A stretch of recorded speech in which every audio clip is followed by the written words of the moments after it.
Good evening, folks. Dr. Freedom here with you. Time some Dr. News from in and around the universe that may or may not excite you, intitillate you, and just plain enthusiastically support your inner Whovian to the point it will rupture out the side of your ear, and people will think that you've been infected by some kind of strange science fiction mind parasite, and they'll kind of look at you funny for the rest of the day. But yeah, just some interesting stuff going on. Like I said, there's nothing filming wise. I was just reading over here on Twitter, and DWSR Doctor News put up that like they agree with me. It's been mainly studio filming lately. Allegedly, casts have been being seen across Cardiff Bay, but that's about it. And they said possibly Thursday or Friday could be some on location, but there's nothing confirmed as yet. So. Also, a lot of people have been asking me over and over again about the TARDIS interior. The problem is, like I said, as of Galley, which is a few weeks ago, it was still in the concept design stages. It also explained why you haven't seen a backdrop inside the TARDIS when they have it out. And also the fact they probably weren't going to do it anyway because they don't want to, give it away what it's going to look like. I've been hearing conflicting stories on what it's going to look like. Like I said, I don't know which one's true, so that's why I'm not going to go into it. I don't want to get people all fired up and turns out it's a load of horseshit. So sorry if things are a little bit in disarray. I've been moving stuff around, and look, there's Mini Lala, and maybe I'll stick a photo of Mini Lala up here. I was out shopping the other day, and that's part of the reason because I bought some new shoes. I got some new stuff. It is screwing around, and I was out at this thrift store out in the middle of nowhere, and sure enough, sitting there on this table was a thing about this long. And it was a Jaguar S-Type, and it's right around the exact same year Lala was. So I was like, well, I don't have full-size Lala anymore, but I have, look, there's Mini Lala right there on the shelf. So I was also clearing up the shelves and all that to make room for Mini Lala. But okay, let's get into it. Let's get onto it, because a lot of stuff about the PCAP. PCAP's been out saying a lot of stuff at cons and, various reports and all that. So let's take a look at what Peter Capaldi had to say. All right, so it would have helped if I was on the right page before I clicked the button. But you know what? That's what happens. It's your risk. This is what happens when you do shit live and you do scripted like certain channels. And boy, did that accent really suck. Okay, now I don't agree with what the author titled. Nothing against Amy here. Why Peter Capaldi disappeared after retiring as Doctor Who. And the thing is, as he says, you'd never really retire at being the Doctor. And also, he hasn't disappeared. He's been on the freaking con circuit. Like a gangsta. He's really been hitting the thing. Okay. Says he feels guilty for enjoying life after Doctor Who. He announced in January, of course, and he said it had been nice to disappear. He goes, I stopped being anything. After 4 years, it was a great opportunity to just say, I'm going to rest. I'm going to stop working. I'm playing guitar and going out for breakfast. I feel slightly guilty to say I'm enjoying it, but I am. Doctor Who's a great show and experience, but to be at the center of that brand is a lot of work. There's a lot more than just acting. It's hard to maintain that level of commitment with that schedule, any longer. I tried to make tried my best to make the Doctor come alive. And of course, he talks about Jodie Whittaker. He said she's a wonderful actress, has a great personality. Ultimately, with Doctor Who becomes a lot about yourself rather than your acting skill. And of course, he's about to go on a 2-week Australian trip with his wife and daughter. And having only been to Sydney for a day and a half, he's going to headline Supernova Comic-Con and Gaming Expo on the Gold Coast this weekend. He goes, I'm very surprised to find how deeply affectionate fans are and how passionate they are about the show. I always find it hard to give people enough of myself and enough time. And he said he was happy hanging around for the time being. So it's not like he's really disappeared. It's just, he's taking it easy. The guy's getting up there, and I really wish he'd hung around for at least one more year, but I'm still holding on to the fact that I don't think he was welcome to stay. I really don't buy this story that suddenly the job he's wanted all his life became just untenable. But that's just me. I don't have anything to back that up. Okay, Peter Capaldi gets those mad Doctor Who fans. After all, he used to be one. So, as a young boy in Glasgow, he freely admits, I was crazy about the show. And of course, he regularly wrote the BBC hunting autographs.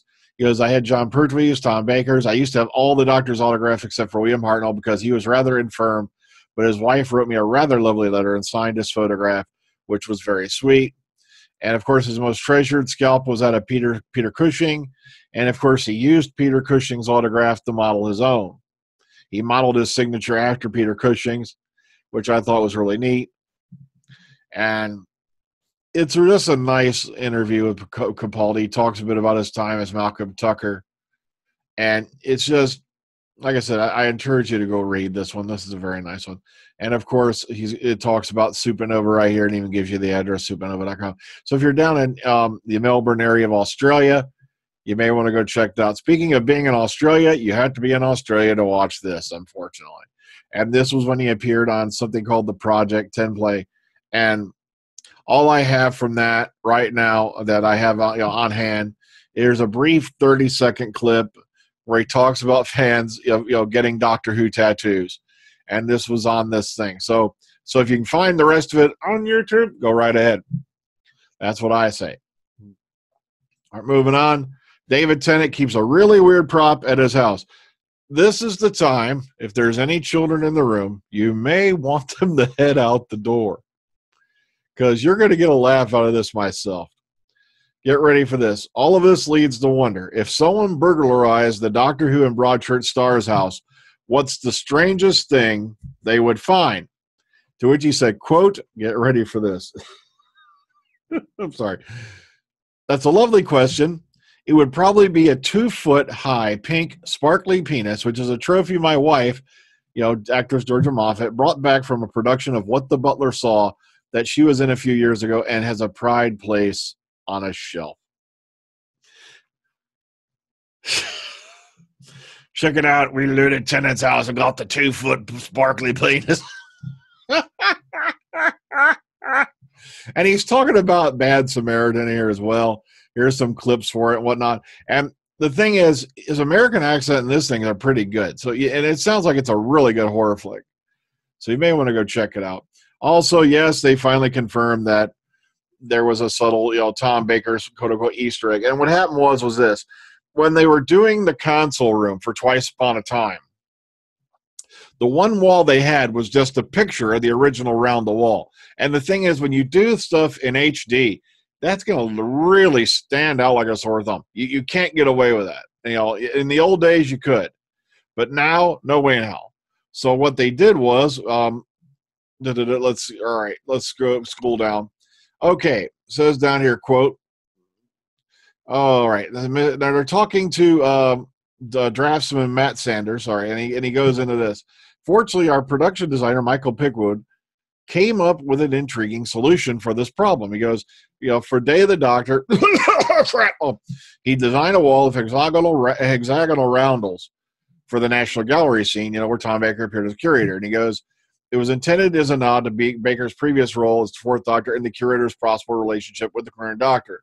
And they needed a new wall, and they go, why not? He goes, our workshop still had the mold, so we commissioned some new vacuum-formed plastic hexagons as a modern reinterpretation of the 1960 photographic wall. So yes, that was the wall you saw in Twice Upon a Time with these roundels was indeed a nod back to Era of the Zygons and Tom Baker's era.